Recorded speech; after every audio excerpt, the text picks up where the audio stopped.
Hey kids, listen, full disclosure. This is the questionnaire, ladies and gentlemen. I am the unknown factor, aka that Wade Wilson of hip hop. Check out this Father's Day gift. Look at that. It's my new favorite Deadpool shirt. I can't lie. And I got a lot of Deadpool shirts that really do, man. It's just a lot, yeah. As far as Deadpool on this quest, we've had a couple individuals that have done a good chunk of work on Deadpool, whether it be Fabian, one of the co-creators, you know, uh, or Martine, who just recently did a run on it on that ongoing series they just started. I had to check out this new one with Rob doing the art in it, and that cover by Scotty Young just, ooh, it's lovely. But today, you got someone else who's done a fair share of her own work on that Merc with the mouth. It's Heather Antos in the house. Hey, thanks for having me. Thank you for coming on, Heather. Um, Man, there's so many places I want to take this in all sincerity, but I think my favorite, like, I do the pre-show questionnaire over here. I need to get my Patreon set up so I can have it to where y'all can pay to see these. I'm not trying to be an a-hole and make you pay me, but I'm just trying to fund the show ostensibly more than anything else. Right? But within that, and sadly, you won't see this on every questionnaire because the questionnaire has been modified over time. But what is your favorite comic book arc? Part of me's like, I wonder when somebody will answer Deadpool, right? Heather, look, Rich, who you guys were at the same company, IDW, got a good answer in Age of Apocalypse. That's a personal favorite of mine. But they showed my boy no respect at all in that particular storyline. Right now, Gerry Duggan, I think out of everyone, like he really put, and we were talking about this a little before. He really put he really helped flesh that character out and give him a third Yeah. dimension and just so much. So I got to know out of every comic book arc, because you've worked on a lot of things from Star Trek, Star Wars, all kinds of stuff from Marvel. Your work is pretty prolific. What makes that stick out? Why a story by Wade? I gotta know. Yeah. So the particular arc that Gerry did, and Brian Posehn, because Brian was still on the book at this time, that really stood out to me, and I think like really made me a fan of Deadpool was The Good, the Bad, and the Ugly, which is the arc that Declan Shalvey drew. Shout out to Deck. You can check him out on a past quest with us. It's a great individual. Currently, oh wait, no, Old Dog, right? Yeah, Old no, Dog, yeah, yeah, Old okay, Dog, Old Dog, which I and also edit. So there you go, full circle. But yeah, or should I say Black Circle? Read Old Dog. Read the book, you'll understand. But yeah, Gerry Duggan's run on Deadpool, The Good, the Bad, and the Ugly. Like again, it just, I feel like for the longest time, and nothing to what Fabian did with the character and Joe and everyone who wrote him before, but he always was kind of like the quote unquote joke character. This is the guy who makes the fart humor and is just bloody and kills, and it kind of was a bit one dimensional, surface level that Marvel just kind of threw away. And Gerry, this arc was so unexpected, bringing in the good and the bad, the ugly, and doing the stuff with how Deadpool became Deadpool and how he feels about being Deadpool and his daughter Ellie and everything that that came with that. And it's just like, I remember reading it the first time, and I wasn't working at Marvel at this point. This was like, I think leading up to, I think it was like the year before I started working at Marvel on these books. But I remember reading it and just like, am I like, do I feel bad for Deadpool? Am I sad? Am I gonna cry? Like it's one of those moments where it was just so unexpected and so well done. And it's so hard to, one, just change, I think, the world's opinion about a character. But also, like, to stick that landing. And Gerry stuck that landing from go. And I think has written more Deadpool now than any other writer. I think he has. I know Mike Hawthorne drew more Deadpool than any other artist. He crossed that when I was there. I think Gerry has written the most. It's just the Deadpool that we see today, the Deadpool that we have in the movies, the Deadpool that people think about, like, yes, props to Fabian, yes, props to Rob. The character literally would not exist without them. But we would not know Deadpool as we know him today without this run. I truly, truly believe that 100%. It's funny, and as someone that's been a fan of Deadpool since I've known of his existence, which, I mean, I read the original first ongoing series and stuff beyond him back with that. I feel like that's something that was always there in the character, but Gerry really explored it. Yeah. Yeah. Like, he finally fleshed it out. Like, that's why, Fleshed. yeah, oh God, with some terrible flesh. And that's why I always kind of related to him, because it's like, look, he's that dude that's really weird. Part of him wants to just look. I just want to be a good guy. I just want to be a good guy, but oh my God, you guys are so stupid. You know? Yeah. I kind of understood that, and to see it drawn out and fleshed out more. I keep using that. He's always been a tragic character, but the tragedy was always, like, made into a joke, right? And, like, Gerry wanted to explore the tragedy, and Gerry wanted to bring the tragedy to the surface and really made Deadpool a sympathetic character in a way that was, you know, it's like the guy who, oh, I'm just gonna, like, be sarcastic instead of going to therapy, right? I'm gonna become this mercenary instead of going to therapy. Some men will literally become mercenaries instead of going to therapy. But I didn't go that far, okay? Calm down, Heather. You just started a podcast. No. No, I started doing hip hop when I was 32. You want to be real honest about it? But, like, Gerry was like, no, we're gonna confront this, and we're gonna bring it. We're gonna really, really bring it to the page and confront it in a way where it's undeniable. And it was still funny. It's still, you know, he's still Deadpool. It's still there. But my God, is it dark and tragic. It's so good, though. Yeah, I can't. And for anybody that hasn't checked out that run, go do it. If you are a fan of Deadpool, even if you're a fan of the movies, you need to go check out. Yeah, Gerry Duncan's run. And I think it's something that if you jumped in right at the beginning of his run, if you've seen the films, you could definitely just go right into it without a problem. Which I know that's conversations we've had with a lot of creators say that's one of the issues with Marvel and DC is it's hard to find a jumping on point. You know what I mean? If you, like, walk into a comic book store. Yeah. I will say one of the best things about Gerry Duggan and why I think he excels so much as a comic book writer is because he comes from the world of syndicated television. He, you know, in syndicated television, and I often use this comparison with writers I work with, that was a time where, you know, there was channel jumping and commercial flipping. And, like, if I'm flipping to a channel in the middle of a show, you know, if it's 5:17, right, and I jump into a scene, that scene, it doesn't matter if it's the first episode, it doesn't matter if it's the 37th episode, it doesn't matter if it's in the middle of season 7, a good show will be able to give you all of the information right off the top of the bat in an organic way that makes you want to stay hooked and involved. And it's really not hard. It is difficult to do, but it's really not that hard to do, to give context in a single sentence.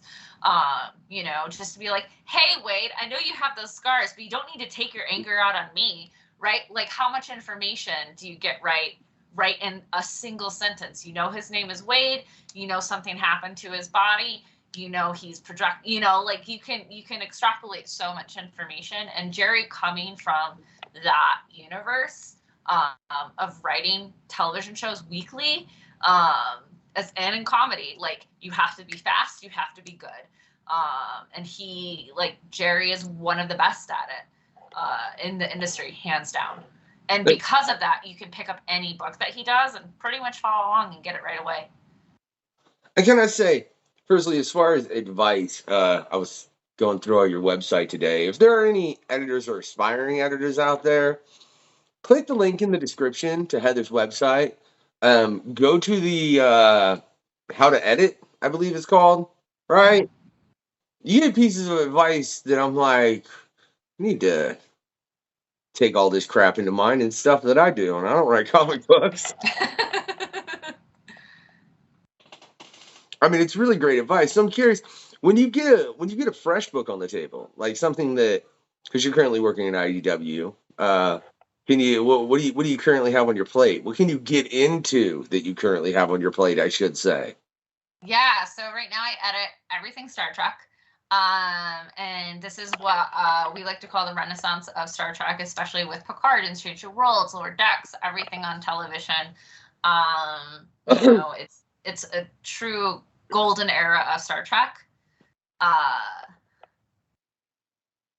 You good? Sorry. No. You made me think of something. I'll get to it after you're done, Heather. Okay. Don't worry about my facial expressions. If you do, they'll throw you off. No worries. But right now, we are about to do, and I'm very excited about it, the first ever Star Trek Summer Crossover Comics event. Star Treks have been in comics for 57 years. They've never had a crossover. They've never had two ongoing series that are going to cross over in the way that we're doing. And we're really excited about it because we also, for the first time ever in Star Trek's comics history, have been nominated for 2 Eisner Awards, which we're very, very, very proud of. All props to Jackson Lanzik, Colin Kelly, Ramon Rosanas. But it's bloody. It's a Klingon insurrection, if you will. We're very excited about it. This is not what you think about when you think about Star Trek. Just go look up the Daniel Warren Johnson cover where there's a decapitated Klingon head on the cover.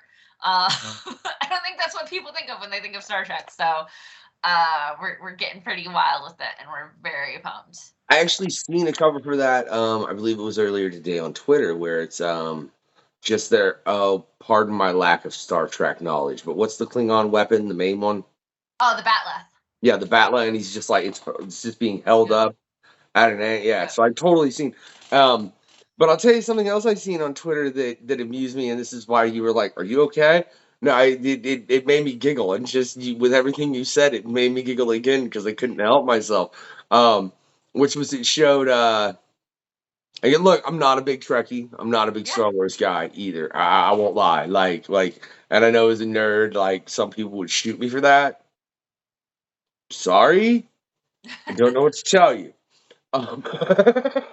But it was the captain of Deep Space Nine, the captain from Lower Deck.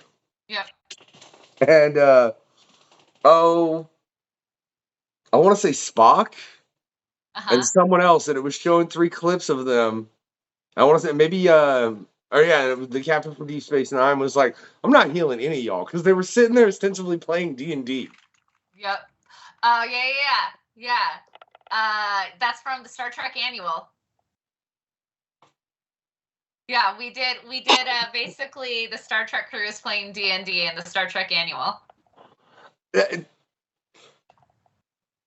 I think I'm gonna have to pick up the Annual. I wish I would stop bringing on guests that would just make me spend more freaking money. That's all. Every time I do a show, I have to spend more money at the comic book store. I'm sure Rob's loving it because he's the guy that runs the comic book store that I go to. But oh my god, just the fact. Look, I won't apologize for making cool shit. I can't. I mean, that's the point of comics, is to make something for everyone out there, regardless of what they're into. And I think that's something that people fail to understand that comics are so good at. That that comics aren't for kids. Comics aren't just superheroes. Comics are a medium. Yep. That present everything. Why do you think that's something that isn't a large part lost on the general public? I think that I think if you didn't grow up with comics, right? Because it tends to be a lot of people who grew up with comics stick with comics because they grew up with it. They know that comics aren't for kid because they started with like the younger comics and superheroes, and then might have branched out to other stuff or not. Look, I was, the first comics I read were Hellblazer. So, but I think in general, the uneducated adult sees pictures and words and thinks picture book. They think, oh, if it has pictures, it must be for kids. It's not quote unquote real reading, right? Unless it's a novel and 400 pages and super dense, thick, whatever. Which to that I say, reading is reading is reading is reading. And literacy rates have gone up in America since like more middle grade comics and YA, OGNs and all of that stuff has started to be integrated. And I think like a lot of that discourse has started with bookstores, librarians, educators who wouldn't allow kids to have comics and have that count as their quote unquote reading, because to them it didn't count. And that discourse has slowly changed over the years, especially as the popularity of middle grade and YA OGNs have really kicked off, and manga as well. I think people have realized, oh, my kid wants to buy a book, right? Rather than this video game. I can't get them to stop reading this manga. Oh, okay. Like I think like, why are we discouraging this? So that has certainly helped, and it's a movement like anything else, right? It's just about educating the masses, and slowly right now there are college courses devoted to the history of comics and devoted to the making of comics and comics writing and comics production and the education. It's just growing and expanding. And I think too, the popularity of whether or not you believe it's good or right or whatever, the popularity of comics based television shows and movies that are driving people to pick up, what it's based on, has given quote unquote legitimacy to things that don't need to be legitimized. They already are. But yeah, I think it's a nuanced thing that has many different levels. But yeah. 3 points to everything you just said, Heather, which was wonderful. I want to point out one, and I think it was Sean Damian Hill that this was brought up with, who just finished Bishop War College. It's phenomenal. Check it out. And his past quest as well as the fact that you can check him drawing a Bugs Bunny alien on the past PanCon. Yeah. Oh my God, Heather, he killed it. He killed it. I can't. Have you ever seen an alien with buck teeth? Yeah. No, I've seen what you're talking about. Yeah. Oh, you've seen the actual? Okay. Yeah. I was like, where the hell did you? Unless it was from Sean or me. How the hell did you see that? Because I'm a huge Alien fan. I've never seen that. All right. So, shit. You threw me off, and I forgot what my first point was. I was like, you've seen an alien with buck. What? Yeah. All right. Second point for anybody as far as that doesn't think comic books are literature. And this is the Wade Wilson half of me right here. I want to take the biggest hardcover of Watchmen I can get and smack them with it, which would be pretty mean. Let's be honest. That's a thick book. I might hurt someone. But, what are you gonna do? Realize comics are literature, because I had that same stigma when I was younger. You couldn't reading comics in school. It was a real stigma at that age, and you're a nerd and whatever. And it's like, just screw off, dude. Literally just trying to read. I'm sorry, I don't want to read the Grapes of Wrath, but people don't see the literary benefit of V for Vendetta or Watchmen, specifically to bring up Alan Moore, because those are, I mean, Alan Moore writes how he writes. That's just how that is. But then let's get a bit deeper. As you were talking about everything's been so legitimized, I want to get a little dark and a little depressing. Because I know you've seen the hashtag because we were speaking of it earlier, and I've seen the hashtag because I literally had a past guest hit me up about it. I was like, dude, you need to bring a PanCon together to discuss this. I'd love to. If anybody out there is watching as a creator that has an effect on this, I'd love you to bring you on and get 5 creators out on PanCon and really discuss this. But the comics broke me. Hashtag. What's your entire opinion on that? Because I've went through it a great deal. And look, and I know there's certain things you think you probably can't say because of where you stand in the industry. That's fair. There's certain things I wouldn't say to certain people in hip hop because I'm a hip hop artist. I understand that. I don't work in comics. I'll say what the hell I want. I guess I kind of do since I run a comic book podcast. Maybe I should shut the hell up. But that's besides the point, right? But like I said, I had a past guest hit me up in regards to this, as far as getting onto, or as far as just making it a subject. And I know for a fact, because I went through a lot of tweets, it was kind of sad to see so many tweets from past guests talking about real specific things. Can I bring up a tweet from you? Sure. The fact that there were people at Marvel that got paid more for a book than you did in a year? Yep.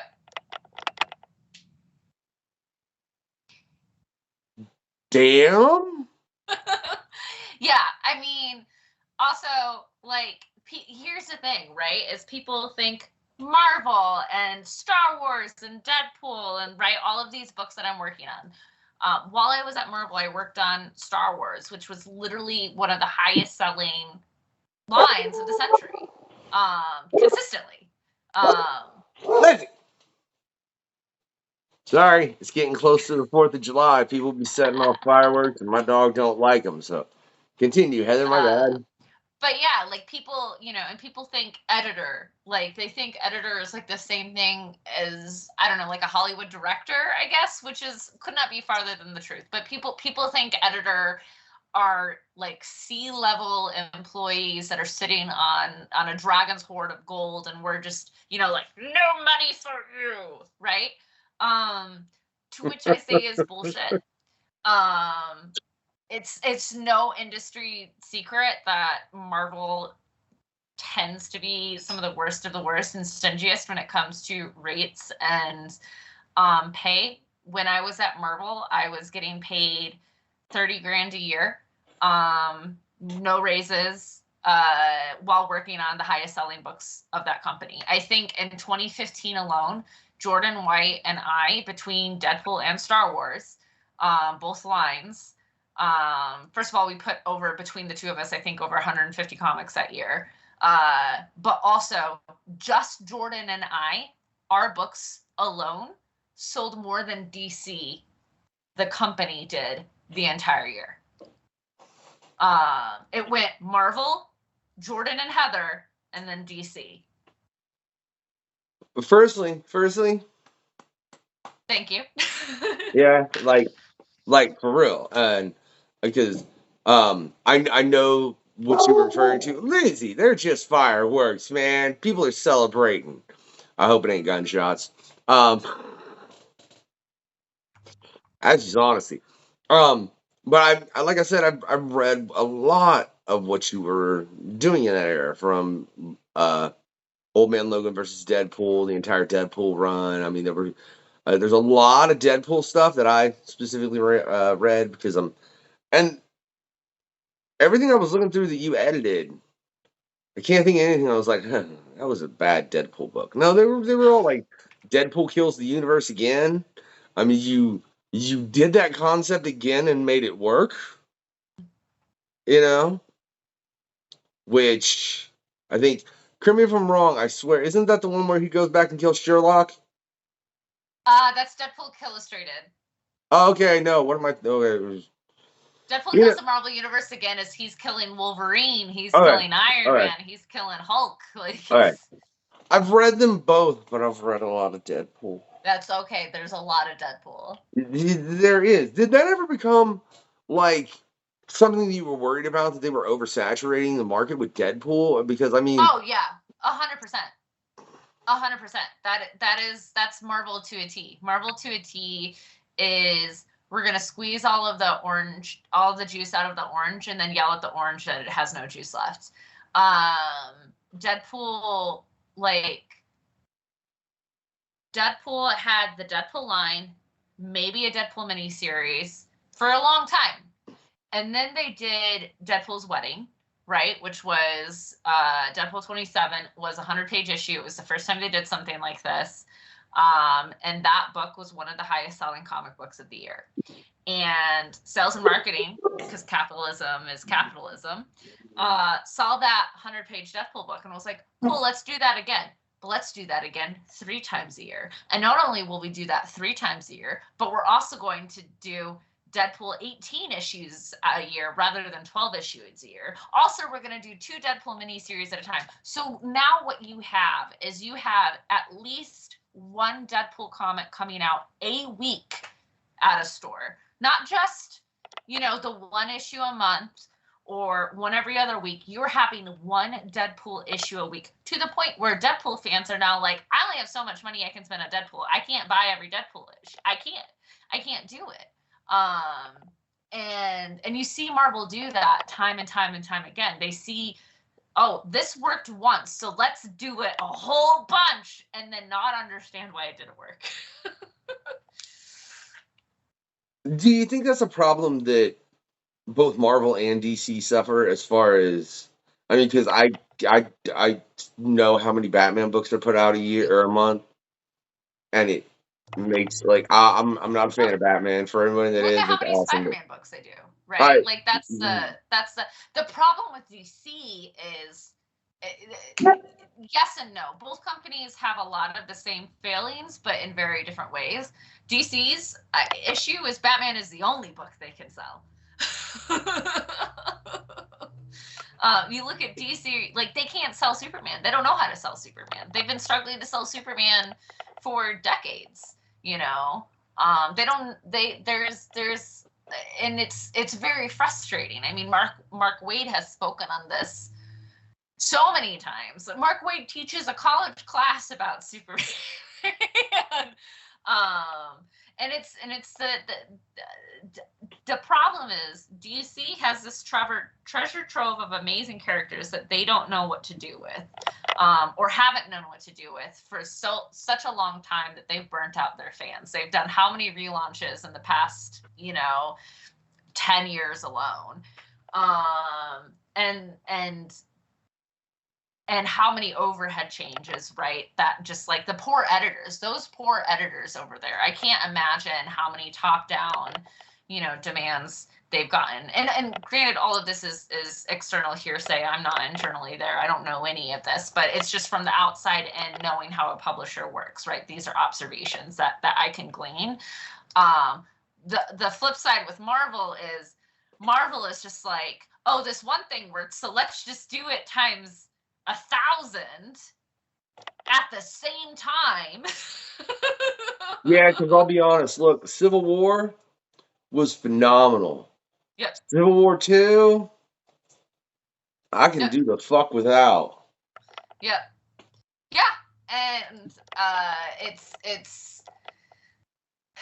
it's frustrating because a lot of these decisions are not made by the creative people. It's a lot of times at your larger companies, less so that the independent companies, but the larger companies, these decisions are being made by people in the sales department. You know, they're like, we have this hole in the budget. We need another Spider-Man book. Spider-Man people, come up with another Spider-Man book. Well, we already have 7 Spider-Man books. We don't care. We want another one. Come up with one. I will never forget. This is the first time I got a personal pitch of mine greenlit at Marvel, my first year there. It was one of those 100-page Deadpool issues, because tomorrow, literally tomorrow, the next day, we are sending the previews catalog to print. We've decided we have a hole in our budget. So Deadpool office, you're going to do a 100-page Deadpool comic. Come up with an idea, come up with a creative team, come up with a cover. This goes to print tomorrow. And that is how we came up with, I think they were like, we'll give you the weekend to get a cover in. You get 3 days to get a cover, something like that. 100 pages. And that is how we got the Deadpool Shakespeare issue that Ian Dosher and Bruno Oliveira, the Mercenary of Venice. That's how we got that issue done. Was I had this idea and I pitched it and we needed something and they liked it and it worked. But that was because sales decided we needed X amount of hundreds, whatever thousands dollars that month, and we're just 100 pages.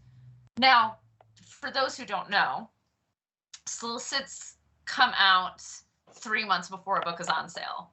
A book goes to print roughly a month before it's on sale. So if solicits are going to print and the book is going to go to print in 2 months, that means I have 2 months to come up with a 100-page Deadpool book, a script, art, whatever. But sales doesn't care. That's my problem. And then when that book isn't ready to go to print on time, well, that's editorial's fault. And these are the things that, like, should it happen? Absolutely not. But a lot of the public doesn't understand how a lot of these decisions get made. And man, you wrap that around so nicely, right? To comic books broke me. That I don't think it was intentional. Yeah. In all honesty, at all on your part, Heather. But sincerely, I couldn't imagine looking at an artist. Hey, you got 2 months. I need 100 pages. Yeah. We got to figure it out. And, that's where me as an editor, I'm thinking, okay, we're going to split this into 2 different things. We're going to do a 20-page regular Deadpool issue, and then we're going to do an 80-page, how are we going to split this up in a way that it's not going to kill anyone? That's a lot of times, like, one of the things I constantly did on the Star Wars side of things, right, is because Star Wars had to go through Lucasfilm for approval on stuff. That added time to the deadline. So if a normal average comic book takes 8 to 10 weeks to complete start to finish, if everything goes perfectly on time, well, you have to add an additional 4 to 6 weeks for Lucasfilm approval, right? If you include every stage of the process along the way. And so for me, I would constantly be going, okay, well, we're doing The Force Awakens, and they want to have a Force Awakens adaptation on sale by the time that the movie hits DVD. If the movie hits DVD in April, that means our first issue, needs to go to print in March. Which means if I'm going to start this and have one artist draw the whole thing, that artist needs to start, I'm going backwards all the time. And if I'm like, if we were to actually do this on time, this artist would have needed to start 6 weeks ago. Well, it can't just be one artist. So now I'm going to split this. So it's, blah, blah, blah, blah, blah, blah. But those are the problem solving situations that editors do. And it's wild. Is that and that's crazy. And especially, like I said, being a fan as long as I have, is that why you see so often where a comic will change artists like mid-page? Just so you're not killing one? Yeah, I mean sometimes. I mean there is there are a lot of different situations that happen, right? Like sometimes, artists do just ghost, for whatever reason, whether it's like personal reasons, life happens, I'm afraid to email my editor, whatever it is. Never do that. Also, always email. We can't problem solve if we don't know what's going on. A lot of times we're willing to work with you so long as we can and so long as you're honest.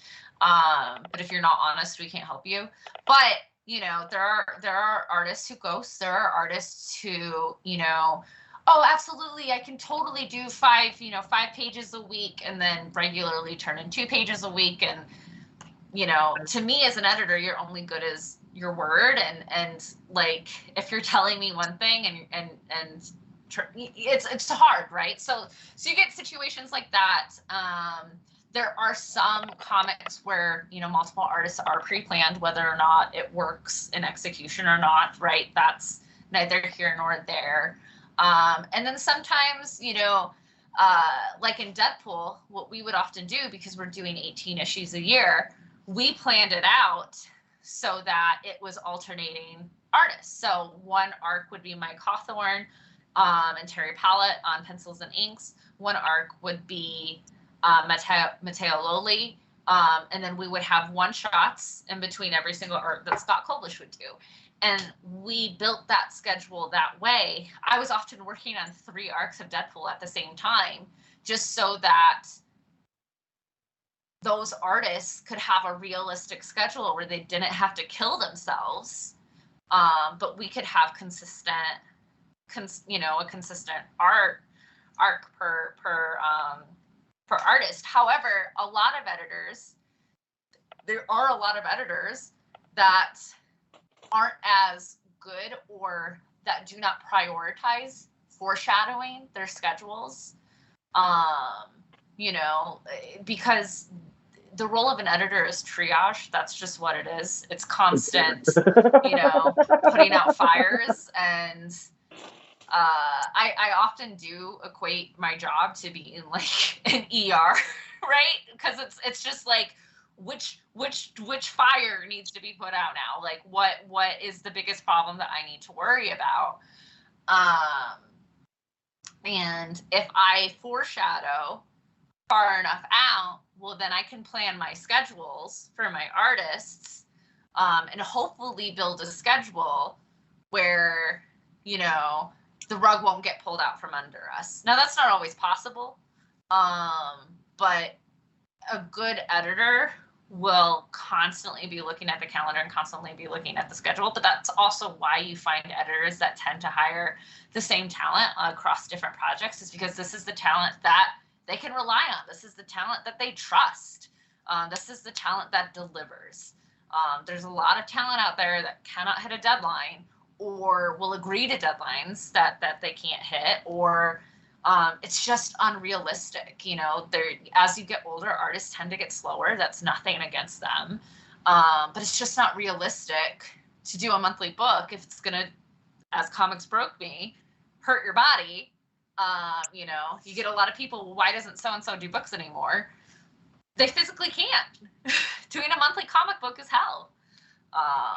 So yeah, it's a lot of nuance. It's a lot of nuance across the board, but with, yes, the industry should be better. Yes, rates should be better. Yes, editors should be paid just as much as the talent should. No one should be underpaid. I think that's just a systemic capitalism issue across the board.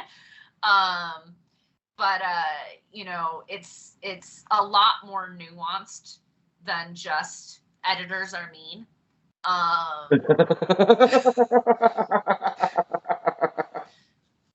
Trust me, we're right there with you, and we're fighting with you, and we only hold so much power, just as much as you do as well. Oh my God, Heather. It's not just editors are mean. No, look, I've had several editors on this show. Yeah. It's been a pleasure. Tom, Brevoort, well, I'm sure you know. James Emmett, which I don't know if you know him or not. Because he works quite a bit with Eric Schultz. I mean, you've all been a pleasure. I've not had an editor on here that was like, what an asshole. Well, that's because we're not hounding you for your deadlines. No. I mean that's true. I'm waiting for an editor to be like, "Are you gonna get that episode out, man? Like, are you serious? Like, what's taking so long?" I'm like, "Look, it's editing. Leave me alone." Like, that would be funny if an editor ever hit me up about why their editing episode wasn't out. I'd be like, "Because I'm editing it. All right, would you shut the fuck up?" No editor will do that, because once something goes to print, right? Once I've recorded this, I'm not going to think about it ever again. Like, that's just. No, I don't mean it like that. But you know, like, people will ask me all the time, like, "Is this book out?" I'm like, "I don't know. I sent it to print. I'm on to the next book that needs to go to print." Like, that's where my brain is. Once I've sent something to print, it is out of my brain. You hurt my feelings a little there, Heather. Oh. Just a little bit. It's okay. It's okay. I'll regenerate. Right. It's fine. Um, so I'm curious though. What's the difference in working with Marvel as opposed to Yeah. working with IDW right now? Like, is there a lot of difference in the process? Is it less weight? Is it more weight because it's a smaller company? You know what I'm saying? So you have to keep it going properly because I mean obviously you don't have Disney money behind you at IDW though they put out fantastic products. I'm telling you right now, Breath of Shadows from Rich. By the time this is dropped, I hope I've got the time to read episode or issue. I said episode 5, issue 5. They're like episodes to me. What can I say? Yeah. Um, because it's Breath of Shadows was phenomenal, especially being a musician. It kind of hit a different chord. You know what I mean? Um, so I mean, you guys, and I mean, I could sit here and pull out a lot of IDW shit. I'm not going through my comics right now like that, Heather. It'd take too long. Yeah. Um, but is it different in that regard as far as for working for those two companies? Because I mean, you don't have the mouse behind you. I don't know. Is that less or more of a pain? I mean, not having the mouse behind us means we don't have shareholders expecting billion-dollar profits, so that's nice. No, I mean, I'm a world of a different person than I was when I was working at Marvel, you know, and I have a lot more experience under me, and a title that bears more weight. I have a lot more autonomy. You know, I get to create my own projects. And I get a little bit more of a bubble because I run a line itself, right? Rather than just like Deadpool that has to fit into a larger Marvel universe. I run the Star Trek universe. That is, you know, if books are going to cross over or interact with one another, like, I already know what's going on. I don't have to run it past another editor. So that in and of itself does make it a little bit easier. Although everything still has to go through Paramount. But I mean, it's still, you know, it's still a business, it's still a job, it's still, you know, there are still goals that we need to hit, there's still, you know, day-to-day pressures. I do think that the current group of people at IDW, because so many of us do come from DC and Marvel, we've seen how toxic this industry can be. And being all expats, we don't want to be that. And so I think it's a really good group of people that just like, we just want to make fucking cool shit. Like, that's it. We just want to make cool shit. And, you know, for people who like cool shit with people who make cool shit, you know, like, and yes, it's still a business. So there's still capitalism and money involved, as is anything. So there's always stressors when it comes to that, but there's not this like ingrained culture that I think Marvel and DC tend to have, where it's like, well, that's just how it is. Sorry, you know, that gets held over your head. You know, I often joked about Marvel being the Devil Wears Prada. Well, you know, a million girls would kill to have this job, right?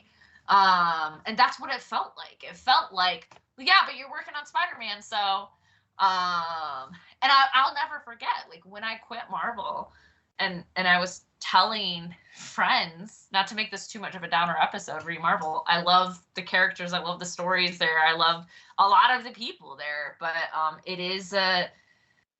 it was not a good experience for me just mentally. I had a friend who worked there who was just like, but Heather, if not Marvel, what else is there? And I said to them, I was like, self-respect. Like, Well, just, not even that. I don't. And maybe this is me speaking as someone that's read comics forever, and I mean, we just had Jim Valentino on, who's one of the co-founders of Image. You work at yeah, IDW. There's Boom. There's Ion Press. Kevin Smith just started his imprint that's getting ran through Dark Horse. Like I don't know how someone could look at the comic book industry and say, if not Marvel, then what? Well, if you're very unhappy at Marvel, why not something else? Yeah, I don't get. Was this someone that wasn't very aware of the comic book industry as a whole? I think it's that I didn't grow up with superhero comics. I came to superhero comics much later in life. And so I think for people who grew up with them, there's such like a fan factor of like, but you've reached the top. You've reached the epitome. Whatever. And like for me, it's almost like, yeah, I did that. Now there's something else I can do too. You know? Well, I I don't know. I think there was, for me too, I think there was a period, like I was at Marvel for 3 years. I worked on Star Wars. I worked on the highest selling comic of the century. I co-created Gwenpool. I got to do all of this cool stuff. So for me too, there was this level of like, I think I've done everything I can do here. If I'm gonna get promoted, like they don't just throw promotions out like candy. My boss was an assistant editor for 8 years before he got his first promotion at Marvel. That's not, so I couldn't afford that.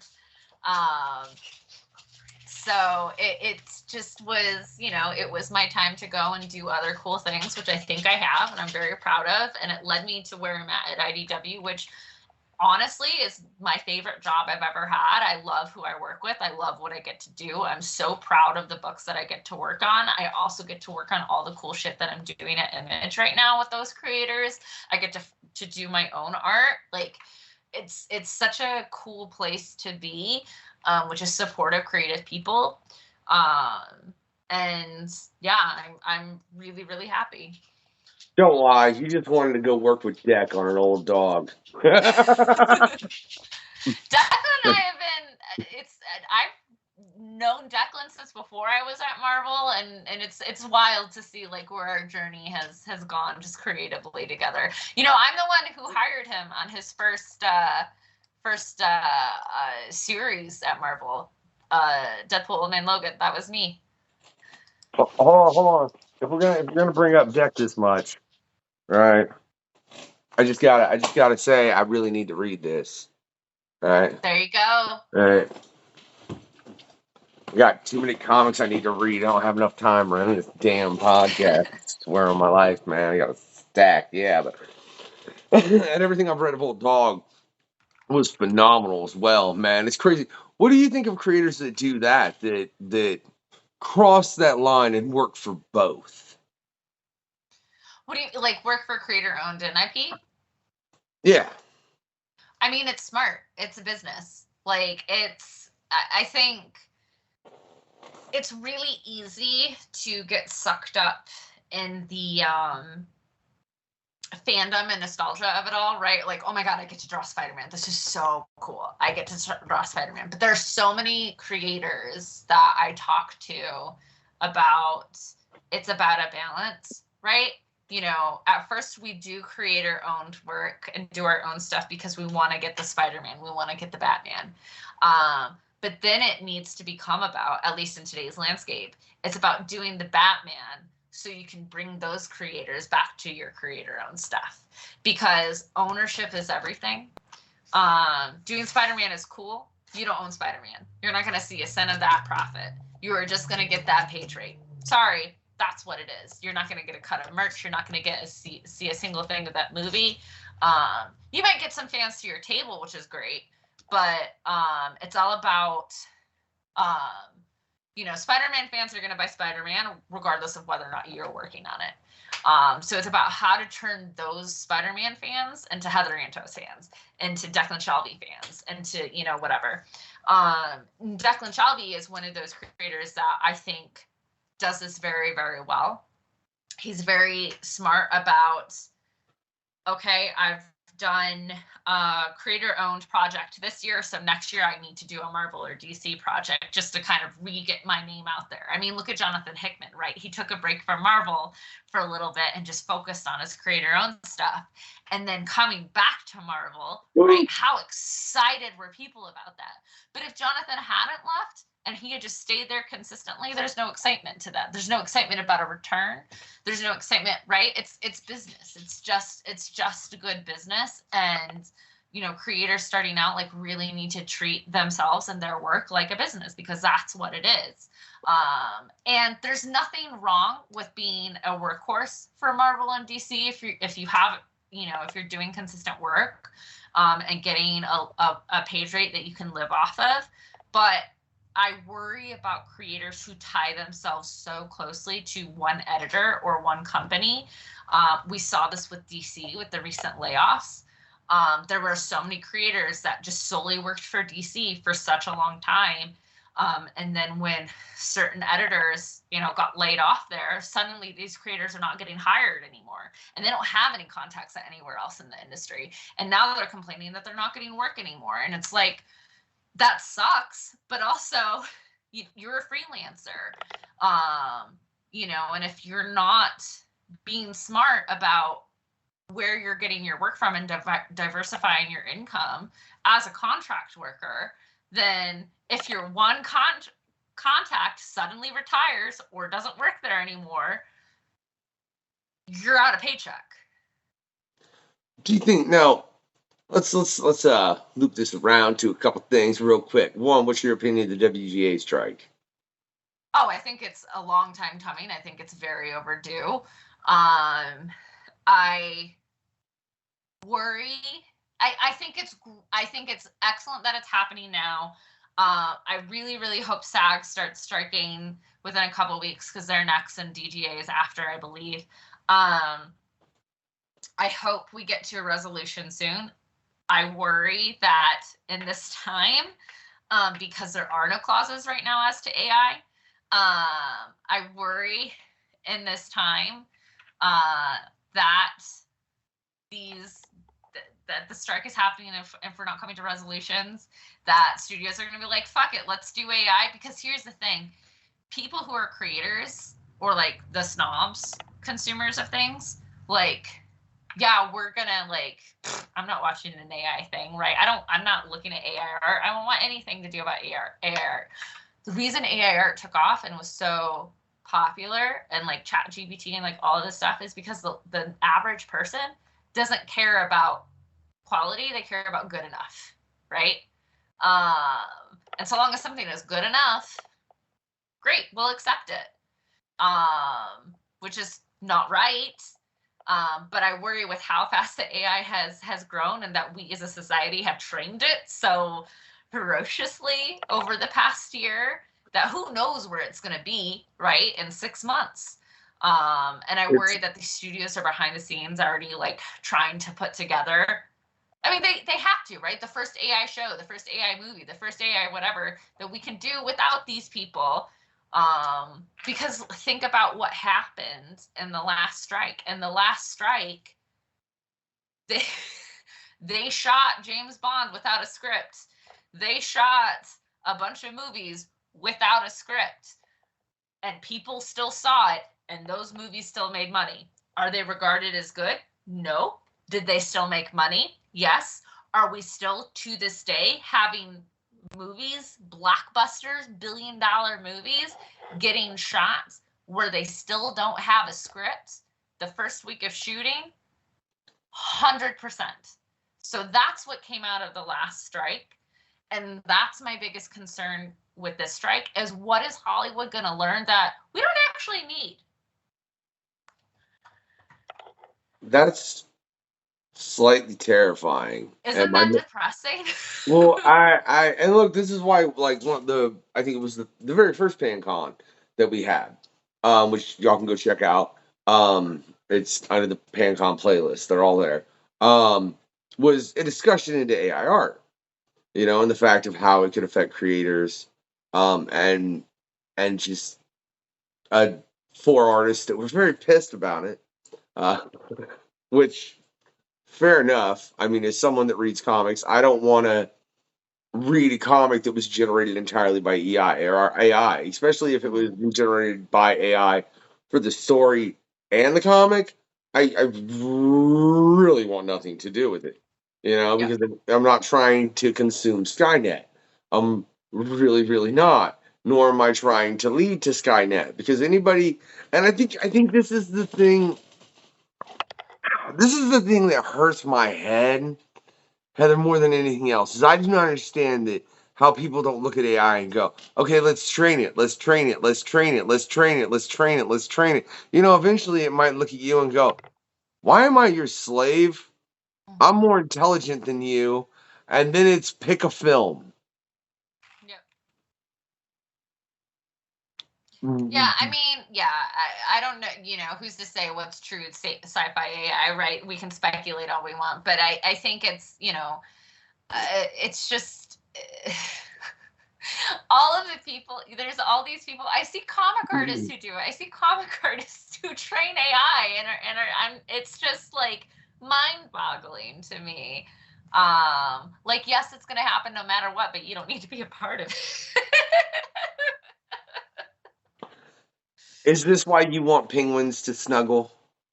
Always, always. Penguins can solve all of our problems. We just have to trust in them.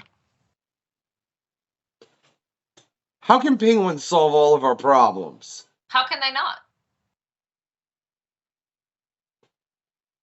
I'm not trying to march with penguins. I don't like. I mean, I'll the WGA, sure. I'd love to see a union amongst comic book creators to, but God knows that probably wouldn't go over well. I Well, don't it know. can't. It legally can't. Union. It legally cannot. To legally form a union in the United States, you have to be an employee. Comic book artists are not employees; they're contractors. Beyond that,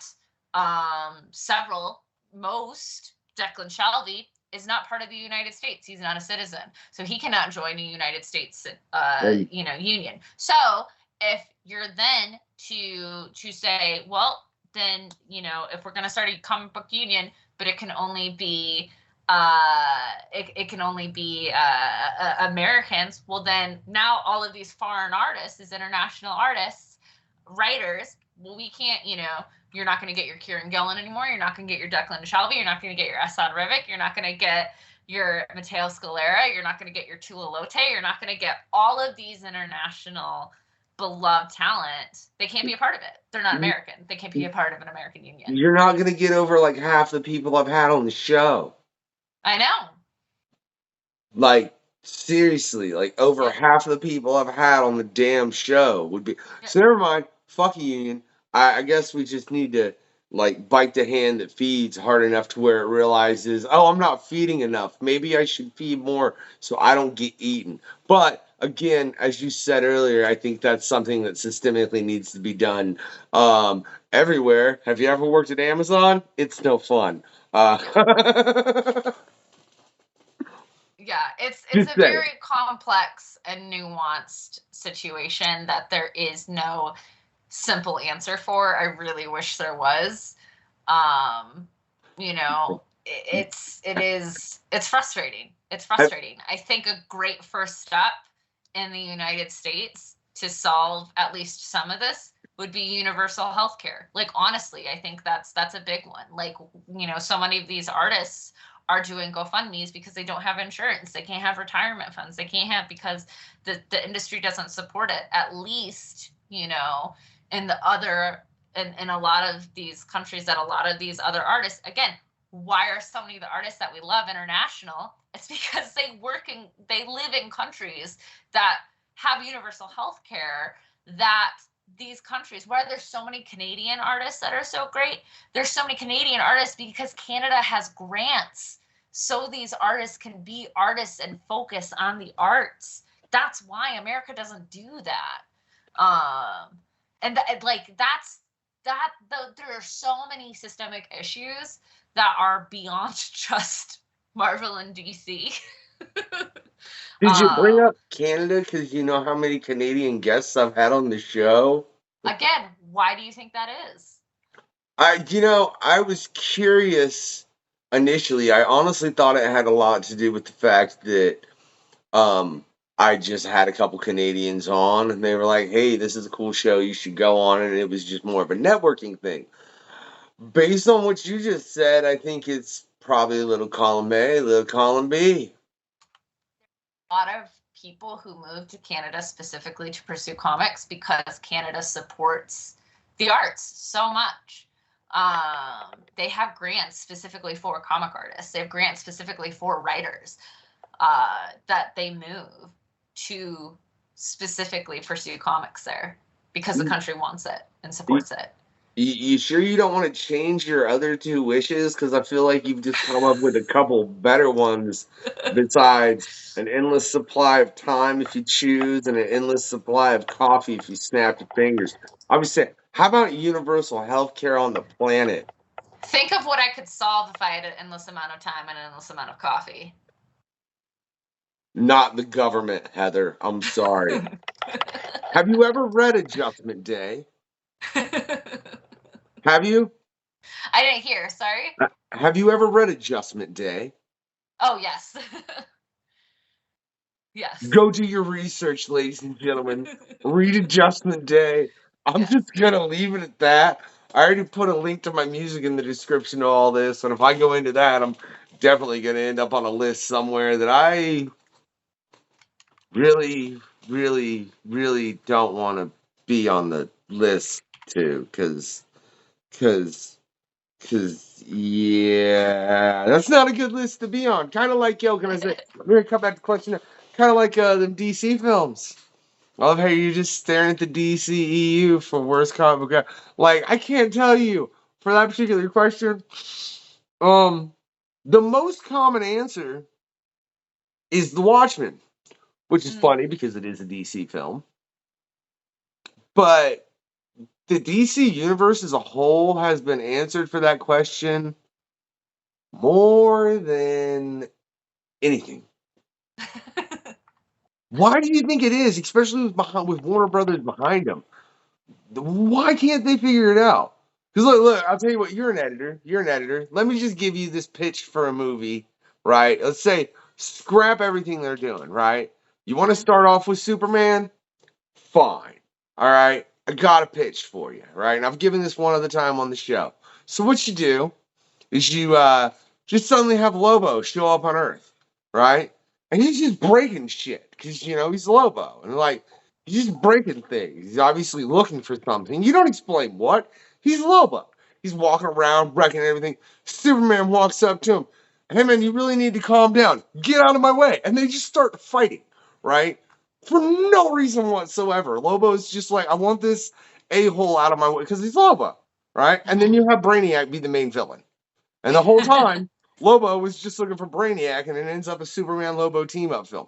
You've instantly introduced a character that's never been introduced in film, works very much on a Deadpool level, and would bring people into Superman that I don't think you would ever get into a Superman film if you showed those previews. Like, who the hell is this big white dude with this hook that's just like on this bike that's just ridiculous? Like, you show that next to Superman, I think you would attract a different audience than you ever have with any DC film.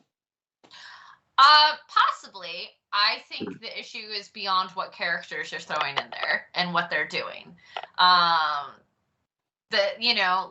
Here's the thing is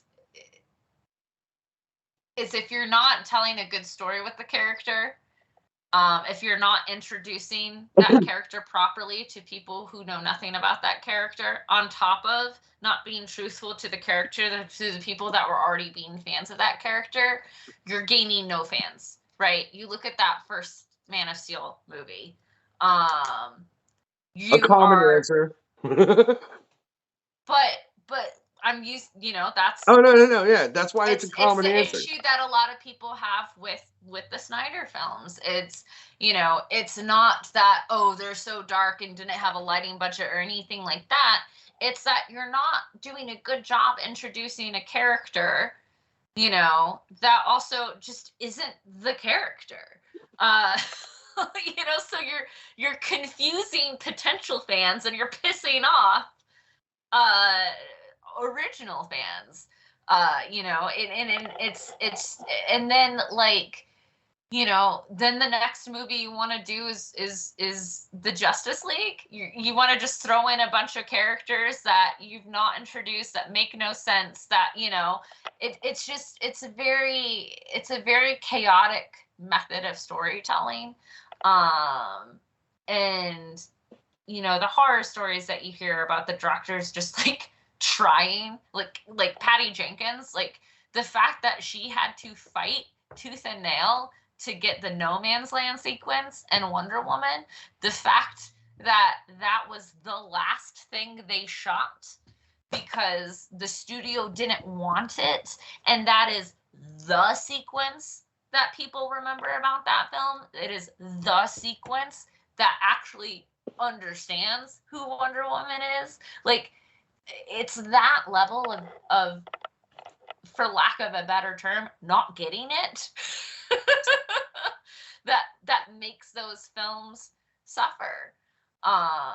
You know, and that's the thing that's disappointing. It's a bunch of, but this is what happens when you get a bunch of business people, a bunch of money people that are in charge of an IP and just think, well, it's an IP, so we'll make money, rather than letting creative people tell stories.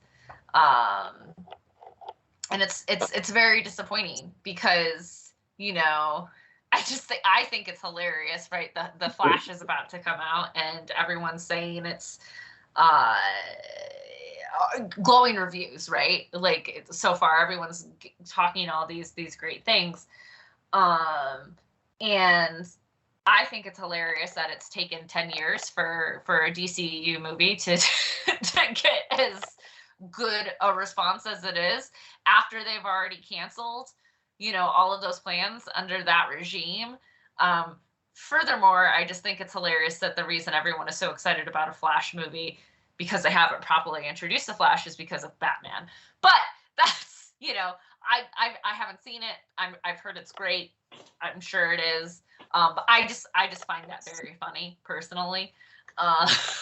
No, but I do totally think you're right with the Flash film. I think the main thing is it's the nostalgia factor with the fact that they're bringing back Keaton as Batman. Yeah. I mean, that's Which is great, awesome. I'm stoked for that. I think that's rad.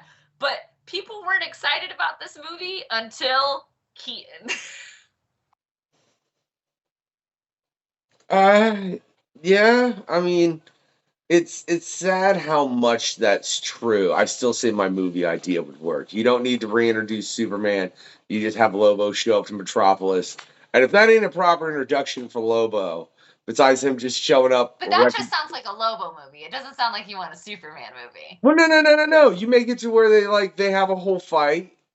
You know, you just have I mean, you have to start the movie with like Lobo just showing up and wrecking things, and like he's the initial fake villain, you know, where everybody because he's an anti-hero, but everybody thinks everybody's fully thinking he's the villain, and then you have him and Superman like after this whole fight, and Lobo being like, dude, this guy just won't But die. also you're telling this as someone who is well informed on these characters, who knows who Superman is, and that's a lot of the issue with a lot of these things. That's a lot of the issue with the Marvel movies right now. They're telling these movies as if you already know who these characters are, and if you don't know who these characters are, well, screw you for not watching the last 15 years of movies and television. Mm. Yeah, I will say, like watching Quantuminium, I'm like, man, if you ain't seen like at least 4 or 5 films, and you probably should have watched Loki, you really, really have no idea what's going on in this Yeah. movie. And they Like, don't care. yeah, They it's don't confusing as care. That's shit. on you. Sorry. But in my defense, as far as my pitch, come on, who the fuck don't know who Superman is, Heather? You'd be surprised. You would be surprised because, again, the world has not done a good job of introducing Superman. We grew up, right, with Christopher Reeves. We grew up reading comic books. If you did not grow up with those things, who is Superman?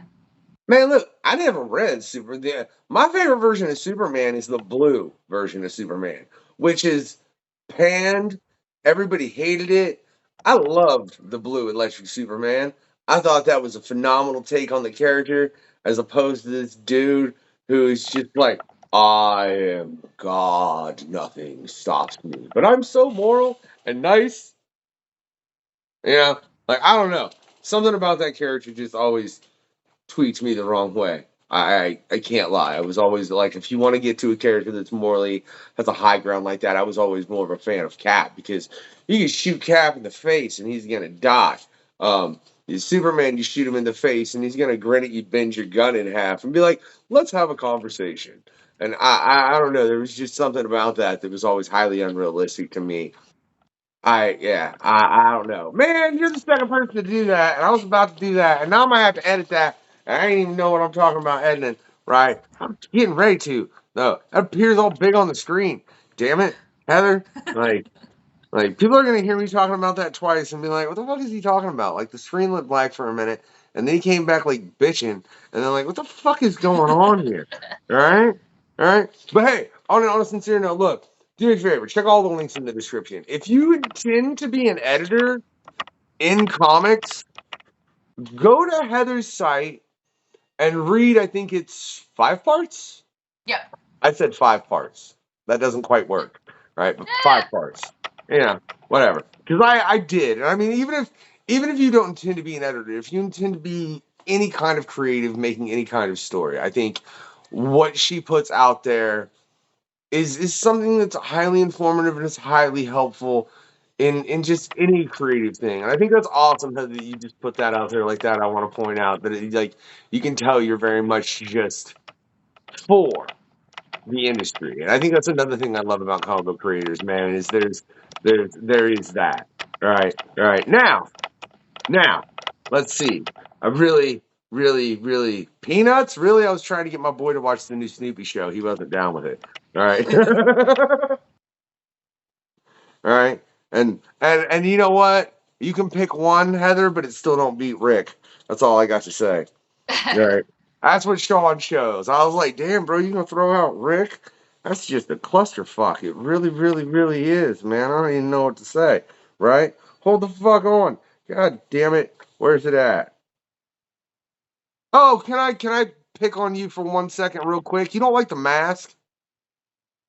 It's not. So that was one of those movies that was on all the time, like so much that I could not watch it, another time.